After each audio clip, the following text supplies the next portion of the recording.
this is the first major study that pulls in multiple populations globally in the Northern Hemisphere. And it really does look quite serious for them. A number of them are already facing significant threats from dietary restrictions.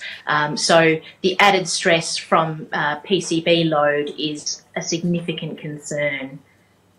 And what do these PCBs actually do?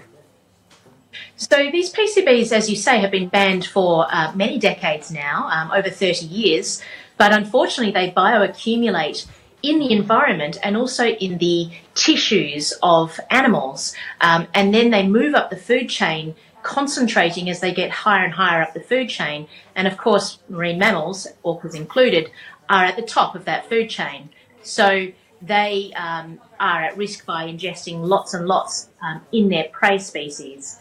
And these chemicals can actually cause cancer. They can cause hormonal problems in the ways hormones signal to tissues in the body. They can cause infertility, reproductive problems, and problems with the function of the immune system. So they have really significant effects on how the body may function. And what the researchers are really concerned about in this study is the effect on reproduction of these already very vulnerable small populations.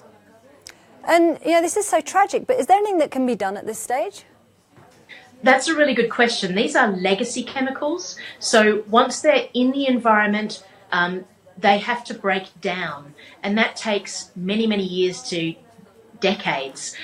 Once they're in the tissues of living animals, there's nothing that will treat it and filter it out, if you like, of the tissues of a living animal. In fact, when an animal dies, it releases those chemicals back into the environment. So what we really need to think about in terms of helping orcas is to not place them under other stress that we have control over, number one. Number two, think about land management, waste management to try and prevent leaching of PCBs in landfill out into the water and the ocean, because you can't really filter the ocean. There are people working on things like bioremediation, so microbiological, bacterial, enhanced bacterial degradation of these chemicals in the environment. But my understanding is that's much more land-based, and at this stage there's no applications that would work with the large volume of the planet's oceans, as it were.